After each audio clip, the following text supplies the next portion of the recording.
तात्विक दृष्टि से, वेद दृष्टि से अगर देखा जाए तो आप और हम सब परीक्षित हैं।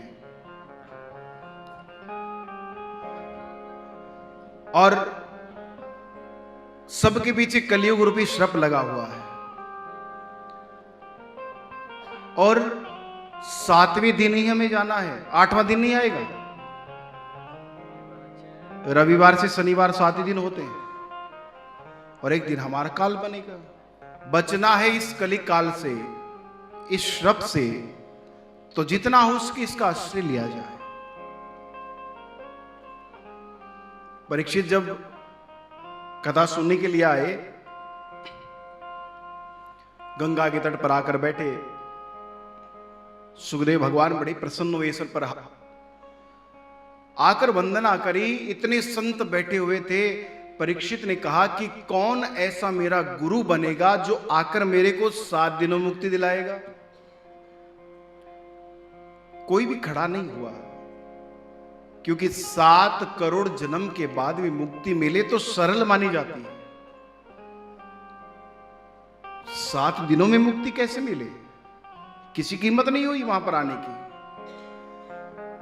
लेकिन बिना बताए, बिना बोले, बिना कहे सुखदेव भगवान आकर उस आसन पर बैठ गए।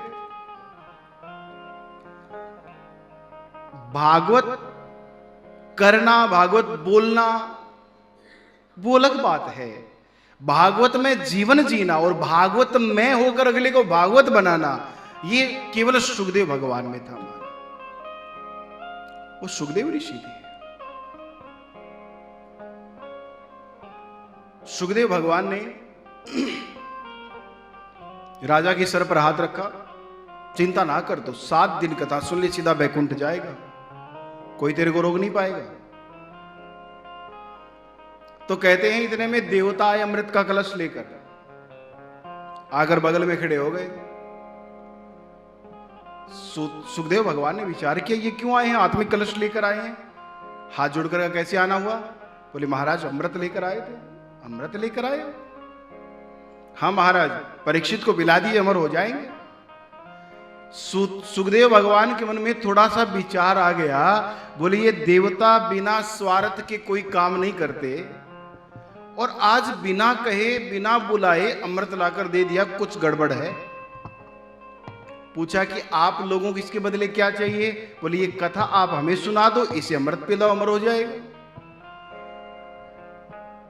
तब सुखदेव भगवान ने कहा, मेरे कथा अमृत की तुलना तुम स्वर्ग के अमृत से कर रहे हो। स्वर्ग अमृत और कथा अमृत में दिन रात का फर्क है, ध्यान देना। स्वर्ग अमृत पीने वाला परीक्षित अकेला अमर होता, लेकिन भागवत रूपी अमृत आप पीकर गए हैं तो कितनी पीढ़ियां तर जाती है महाराज। परीक्षित ने कहा, ऐसी गलती नहीं करूंगा महाराज, आपका कथा रूपी अमृत पीना है। बड़े प्रसन्न हुए और देवताओं को वहां से लौटा दिया महाराज। इस प्रकार इस कथा को लाया गया। नारद जी महाराज एक बार घूमते घूमते आए, ये महात्म्य में चल रहा है। और नारद जी ने देखा कि हर जगह शांति, क्यों कलियुग प्रारंभ हो चुका था। भाई भाई लड़ रहे हैं, पिता पुत्र लड़ रहे हैं। नारद ने देखा ये क्या हो रहा है, तभी विचार किया कलिकाल प्रारंभ हो गया है, लोगों ने पाप करना शुरू कर दिया है, कहां शांति मिले, कहां जाऊं मैं। और महाराज देखिए भागवत वही नाम आया है।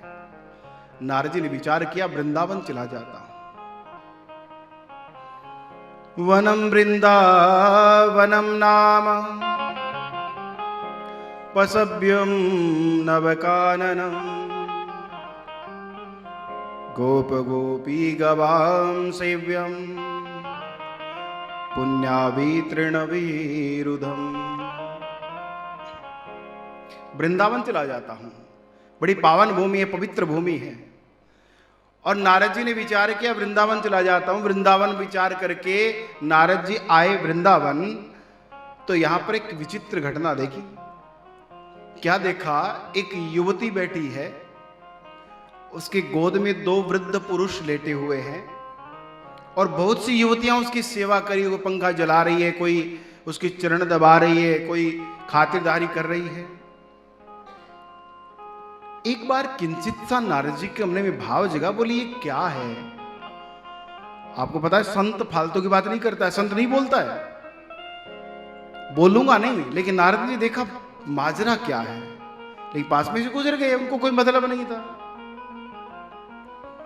भक्ति माता ने आवाज लगाई, उस नारी ने आवाज लगाई, भक्ति का स्वरूप है वो। महाराज जी रुकिए, महात्मा जी देखिए, मेरे दुख का निवारण करिए। तब नारद ने देखा, बोले ये क्या हो रहा है, और नारद जी मुड़कर वापस आए, हाथ जोड़कर बोले देवी कौन है आप। तब उन्होंने प्रत्युत्तर दिया, अहम भक्ति रीति ख्याता इमो में तनयो मतो ज्ञान वैराग्य नामानो काल योगे न जर्जरो। मेरा नाम भक्ति है महाराज, और काल योगे न जर्जरो, कलयुग के दुख के कारण मैं वृद्ध हो गई, और मैं तो वृद्ध होके जो युवा हो गई, यहां आकर वृंदावन में आकर भक्ति जवान हो गई, लेकिन मेरे पुत्र दोनों वृद्ध पड़े हैं। इमो में तनय, मेरे पुत्र हैं, ये तनय पुत्र होता है। और नारद जी आपको पता है, मां हो जाए युवा और पुत्र हो जाए वृद्ध, ये मां कहां दुख सहन कर पाएगी। आप मेरे पुत्रों को युवान करिए, और गिड़गिड़ाने लग जाती है महाराज भक्ति माता। नारद जी को विस्मित हुआ, आश्चर्य हुआ, वृंदावन जैसी पवित्र भूमि और भक्ति माता रो रही है। अरे देवी आप ही सर्वप्रिय कलयुग में, आप विचार करना, ज्ञान वैराग्य कौन जानता है, ज्ञान वैराग्य क्या हम प्राप्त कर सकते हैं। डोंगरे जी महाराज हमेशा कहते थे, वैराग्य वैराग्य की बात करते हो आप लोग, अरे जो वैराग्य क्या कहता है, घर छोड़ो, परिवार छोड़ो, संसार छोड़ो, धन छोड़ो। जो साधारण पान बीड़ी नहीं छोड़ सकता महाराज, वो कैसे संसार छोड़ेगा बताओ। वैराग्य बहुत बड़ी चीज है महाराज। तृष्णा न जीर्णा वह मेरी जीर्णे, तृष्णा नहीं मरती है।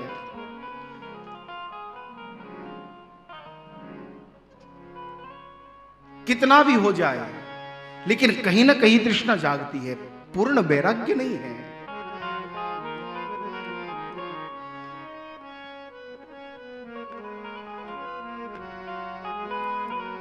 ज्ञान वैराग्य कोई नहीं जानता देवी, आप भक्ति हैं, और आप जहां जाती हैं ना, वहां तो राघव आते हैं, वहां तो श्याम आते ही आते हैं। सबरी बिल्ली का घर ले लो क्या था, लेकिन तुम थी वहां पर तो भगवान राम आए।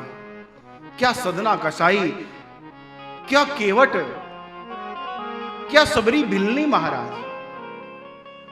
जहां जहां तुम देवी, वहां वहां राम खींचे चले आते हैं। और तू कह रही आज कि मैं जवान होगी, मेरे पुत्र वृद्ध होगे, देवी तुम हो ना,